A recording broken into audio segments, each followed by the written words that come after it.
une arme, une armure. Donc il y avait tout le temps ce travail de recherche d'excellence dans une poignée de porte, dans des éléments qu'on rencontrait tous les jours. Et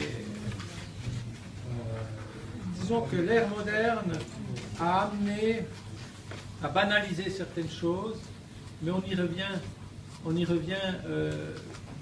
dans certains métiers. Maintenant, on aime amener de l'excellence au travers de la lecture d'un objet par sa beauté d'exécution. Et je pense que l'horlogerie, ça se prête merveilleusement bien de réaliser l'excellence par rapport à ça, pour cette recherche de beauté, d'harmonie. Mis à part la technique est très importante. Et pour moi, j'ai voulu allier, parce que je suis horloger, moi, à la base, je ne suis pas designer. Donc, j'ai toujours voulu faire quelque chose de cohérent entre le contenant et le contenu. C'est quelque chose d'important. D'amener une technique qui soit belle, qui soit harmonieuse, qui soit légitimée par rapport à ce que l'on peut voir à l'extérieur. Le mouvement, c'est une chose, mais on ne le voit pas. C'est rare qu'on voit des mouvements. D'ailleurs, nous, pratiquement dans toutes nos montres, on a les mouvements, on a les fonds de montre qui sont à jour, qui sont transparents pour qu'on puisse découvrir la machine, découvrir le moteur.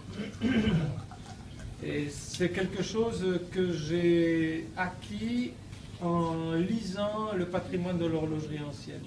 Ça m'a amené énormément de choses dans la manière de voir pourquoi faire telle ou telle chose, même qui sont cachés.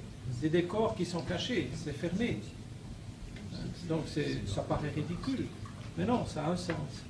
Et ça a un sens de réaliser la belle ouvrage. Et ça, c'est quelque chose qui se retrouve dans le compagnonnage. Les compagnons aiment se dépasser, ils doivent faire un chef-d'œuvre, pour les Français, ils doivent faire un Tour de France.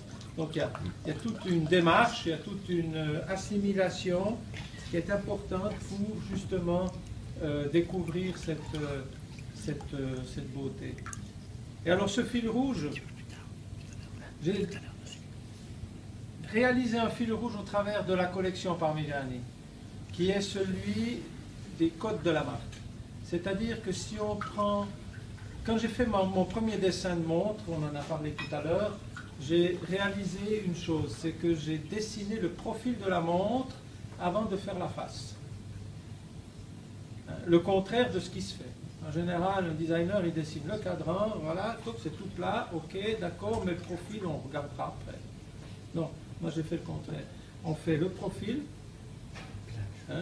parce que c'est l'observation des choses qui m'a amené à ça. C'est ma manière de penser, ma manière de voir les choses, d'appréhender les choses qui m'ont amené à réaliser et à réagir de cette façon. Donc dessiner le profil, une fois que le profil, on y a trouvé, on le dessine en 3D, avant que le 3D existe.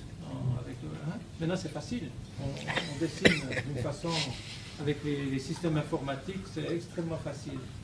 Mais d'arriver à trouver quelque chose qui soit ergonomique.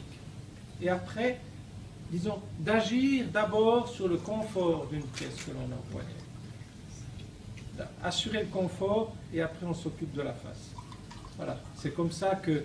Et donc il y a la forme des aiguilles, j'ai 3 types d'aiguilles, la forme des anses, des cornes, donc certains types de cadrans, donc des composants. Des fois, c'est des composants extrêmement petits, mais qu'on retrouve dans les pièces, qu'on retrouve dans la collection. Et dans toute la collection, on retrouve la touche Parmigiani, le coup de patte qui est reconnaissable d'un modèle à l'autre. Et ça, c'est pour éviter de faire un éventail, de faire un patchwork horloger dans la marque. Parce qu'on n'a pas de monoproduit. Quand on fait un monoproduit, c'est aussi plus facile parce qu'on avance avec des coûts publicitaires aussi, on pistonne, on pilonne énormément avec la publicité parce qu'on a un produit donc à montrer, à faire vivre. Donc avec un monoproduit, c'est beaucoup plus facile. Là, on a une collection étendue qui répond à plusieurs goûts, mais sans être en patchwork. Et c'est la difficulté, d'arriver à quelque chose de cohérent dans toute la collection et les collections futures.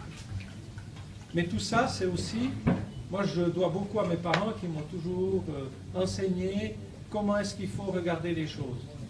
Ma mère prenait des fleurs, me parlait des fleurs, m'expliquait comment il fallait voir les choses. Quand j'étais tout petit, mon père la même chose.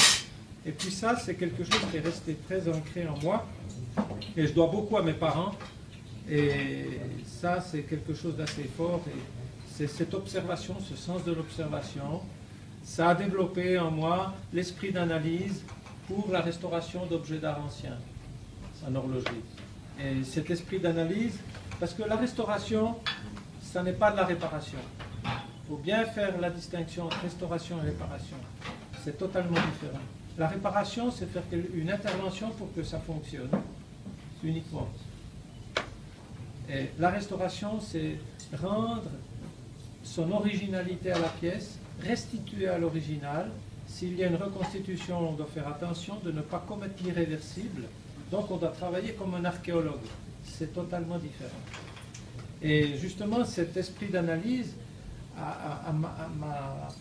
dans la restauration de pièces anciennes, dans le monde horloger ancien, ça m'a ouvert l'esprit pour voir les choses d'une certaine façon.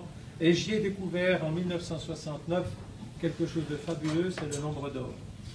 Dans les bibliothèques, que sais-je, on voit sur le dos le nombre d'or, tiens, qu'est-ce que c'est?